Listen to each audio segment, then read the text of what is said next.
समय थोड़ा कम होता है, लोग ज्यादा होते हैं बोलने वाले, तो उसके लिए मैं पहले ही क्षमा मांगता हूँ कि हम लोग जो अपना लिखित लेकर के आए हैं वो जरूर दे दें। बात तो सारी लिखित में आई जाती है, उसका एक एक वाक्य शब्द हम पढ़ते हैं। फिर भी यहाँ कुछ सरपंच आए होंगे, कुछ और लोग जो थोड़ा बोलने की बात करेंगे, तो 10-5 लोगों से मैं बात उस प्रकार से भी करूँगा। ये जनसंवाद के कार्यक्रम न केवल मेरे अकेले के चल रहे हैं, अब तो पूरे हरियाणा में हमारे जितने मंत्री हैं, जितने हमारे सांसद हैं, उन्होंने भी सब विधानसभा में अलग अलग जगह जाकर ये कार्यक्रम करने शुरू किए हैं। हम चाहते हैं कि सभी 6200 गाँवों में, पंचायतों में हमारा किसी न किसी नेता का ये कार्यक्रम हो जाए। इसमें सब लोग लगे हैं, हमारे सांझी सरकार है, बीजेपी के लोग भी लगे हैं, जेजेपी के लोग भी लगे, सब लगे हैं। और आज इस कार्यक्रम में मेरे साथ हमारे प्रदेश के मंत्री डॉक्टर कमल गुप्ता जी, जो हिसार से ही विधायक हैं, वो भी आए हुए हैं। विधायक अपने ही हैं जिन्होंने आपको संबोधित किया है। हमारे कॉरपोरेशन के मेयर गौतम सरदाना जी भी आए हैं। पार्टी के जिला प्रधान था, तो ऐसे बच्चों को कुछ सहूलतें दी है। बैठ जाओ, नहीं बस बैठ जाओ, हो गया। मुझे विषय ध्यान में आ गया ना, अब और आगे भी तो बढ़ेंगे। बैठ जाओ, बाद में करेंगे, लिख के दे देना। बैठो, मैं बता रहा हूँ ना, जवाब दे रहा हूँ आपको, बैठो तो सही। मैं सर आपको उमरी में भी दे के आया था। जवाब दे रहा हूँ ना उसका, सुन तो लो। बैठ जाओ, बैठ जाओ, बैठ जाओ। क्योंकि कुछ बातें समझ में आ जाती हैं, ऐसा नहीं हम तो रोज सुन रहे हैं और रोजाना हमें इन तकलीफों का पता भी है। हमारा काम है तकलीफ दूर करना। देखिए, पहली बात तो यह है कि अगर कोई गलत ढंग से अपना जानकारी दे के नंबर लेके लगा, तो पहली बात तो ज्वाइन नहीं कर पाएगा। अगर ज्वाइन कर गया तो 6 महीने में बाहर निकालना ही हमारा काम है, और उसके बाद वो 3-4 साल तक डीबार हो जाएगा। सुनिए, वो बार हो जाएंगे। अभी जैसे मैं आपको बताता हूँ, खिलाड़ियों में हमने 1582 खिलाड़ियों को नौकरी दी, और उसमें से तो लगभग 450 ऐसे थे नकली सर्टिफिकेट ला करके और वो नौकरी ले गए। आखिर वो विषय हमने चेक किया, सारे उनको बाहर कर दिया है, और जो उसके बाद नीचे वाले और थे उनको सबको नई लिस्ट बना करके उनको नौकरी देने जा रहे हैं। नहीं, ऐसा नहीं है, पेपर में बैठ पाएंगे। अब पेपर में बैठने के लिए भी सारी चीजें हम पहले से उनकी चेक कर रहे हैं, बल्कि सबसे पहले तो उनको मौका देते हैं हम कि भाई अगर किसी ने अपना जो क्लेम है वो वापस, मैं समझ रहा हूँ सारी बात। बैठ जाओ, बैठ जाओ, हमारे ध्यान में है। अरे एक मिनट रुको ना, अरे मेरी बात तो सुन लो ना पहले। बैठ जाओ, बैठो बैठो। तो इसलिए हम पहले उनको मौका देते हैं क्या कि भाई किसी ने गलती से क्लेम कर लिए हो 5 नंबर, अभी से अपना वापस से उसको ले लो। नहीं तो एक बार अगर कहीं उसमें आ गए और तुम्हारा सर्टिफिकेट गलत पकड़ा गया तो कई साल के लिए जाओगे। एक थोड़ा सा डर तो बैठाना पड़ेगा। फिर अब हमने आगे से फैमिली आईडी के साथ चेक करना शुरू कर दिया। वहां सब पता लग जाता है कि इसका फादर है कि नहीं है, या जिसके फादर की डेथ हुई उसकी उम्र उस समय कितनी थी, या उसके परिवार में कोई और नौकरी है कि नहीं है। फैमिली आईडी में सब कुछ लिखा होता है। उसके कारण से बहुत से लड़कों को बाहर हम कर रहे हैं। सिर्फ अभी 56 और 57 का जो एग्जाम हुआ है, मैं उसमें तो कह सकता हूँ, हालांकि उसमें संख्या बहुत है।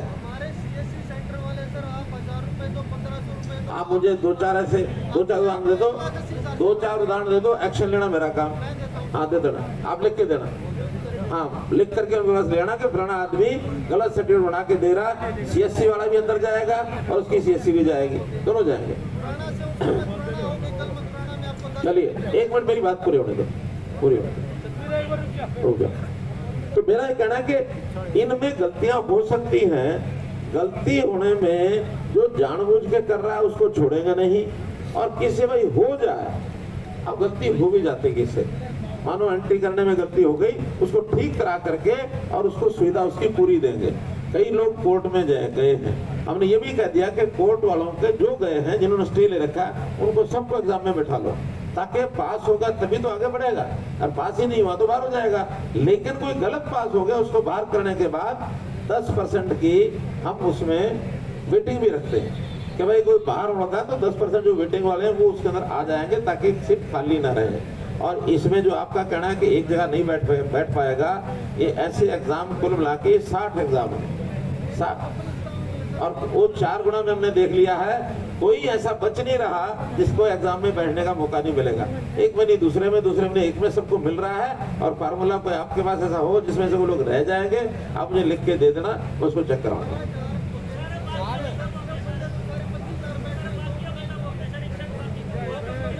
ठीक है, ठीक है। अभी मैं आज तो पहले आप बोलो, आप क्या बोलो? अरे आप बैठ जाओ। अरे वो करेंगे भाई, एक एक सारी चीज। आप मुझे कोई चीज लिख के दे देना, आप लिख के दे देना, सबका जवाब मिलेगा, हर एक का जवाब मिलेगा। ये बुजुर्ग बोलो पहले, बैठ जाओ। जैसे अमृत योजना की बात इन्होंने बता दी कि इसमें आधा काम हुआ, आधा नहीं हुआ, लेकिन कंपनी छोड़ के भाग गई है। अब उसमें ये नया काम जल्दी करेंगे, 1 महीना में शुरू करेंगे। और जो बाकी गलियां बची हुई हैं वो गलियां कारपोरेशन ने करानी है, ठीक है, कारपोरेशन खुद करानी है, वो सारी गलियां आप कराओ। एक यहाँ पर जो मेरे पास डिमांड आई है, आप लोगों ने, इन्होंने भी नहीं की, इन्होंने भी नहीं की, वो करनी है कि नहीं करनी है बता दो। सामुदायिक केंद्र, कम्युनिटी सेंटर बनवाना है इस गांव में। अस्पताल बनवाओ जी, अस्पताल। अरे पहले जो मैं कह रहा हूँ तो बोलो। अरे ये नहीं बनवाना क्या कम्युनिटी सेंटर? बनाना है ना? तो जो मैं कह रहा हूँ वही बताओ, ठीक है। और बाकी तो हो ही गई ना सारी बात।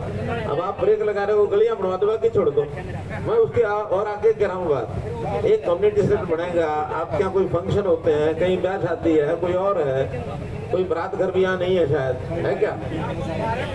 आप तो इसलिए एक कम्युनिटी सेंटर, वो भी इसको यहाँ मंजूर कर रहे हैं।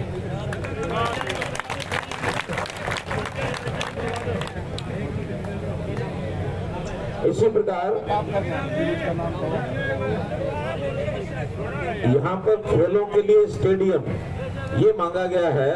हम पूरे हरियाणा में स्टेडियम बनाने की पॉलिसी बना रहे हैं। जहाँ जहाँ जिस इलाके में आबादी ज्यादा है और खेल का स्टेडियम नहीं है, छोटा बड़ा स्टेडियम वो भी बनाएंगे। एक आपके यहाँ भी बनाने की हमारे पास वो आई हुई है डिमांड, उसको हम करेंगे। यहाँ पर एक समाधि स्थल है, उस समाधि स्थल पर भी कुछ काम होना है, उसका टेंडर लग करके, और ज्यादा बड़ा काम नहीं, लेकिन उस समाधि स्थल का भी रेनोवेशन है, वो भी हो जाएगा। ये समाधि स्थल किसका है? ठीक है, तो वो भी काम जो है ये हो जाएगा। इसी प्रकार ये जो सात रोड, खास सात रोड खुद को जो रास्ता आता है, ये तो मुझे लगता है ये डिमांड पुरानी हो गई है, क्योंकि ये रास्ता तो मैं आया हूँ, अभी अभी ये पक्का कर दिया है, सही है ना? ये मैं आज चल के आया हूँ, पहले तो बताया था कि इसका नाम कराना है। चलो काटेगा तो हम कराओगे, कैसी क्या बात है, बैठे ना यार।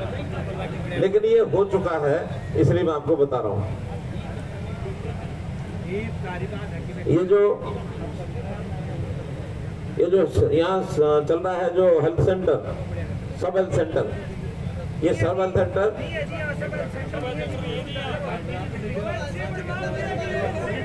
UHC की जरूरत है, ठीक है।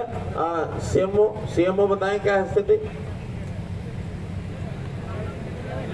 हेलो CMO, हाँ यहाँ HHC पहले से चालू है, तो ये बताना है अर्बन हेल्थ सेंटर बनाना है UHC। हाँ बताइए,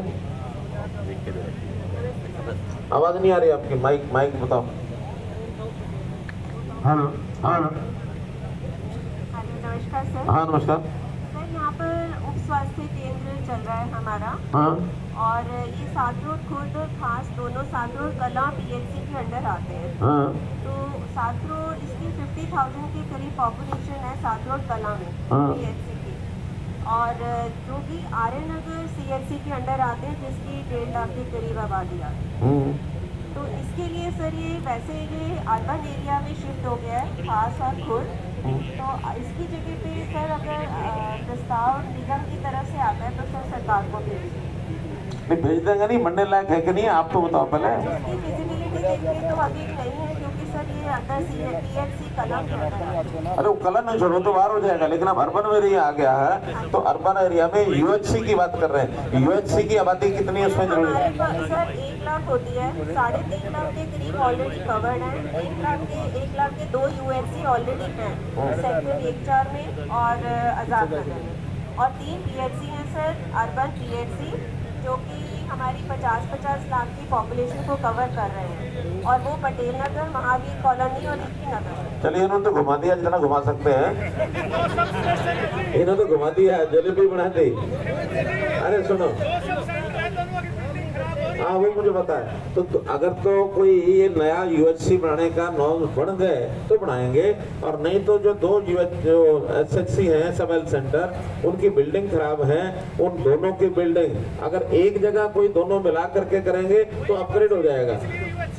हाँ तो कोई अपग्रेड हो जाएगा।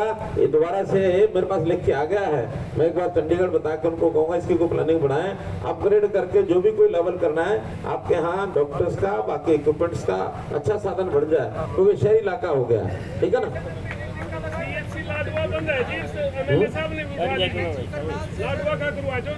बाइक ले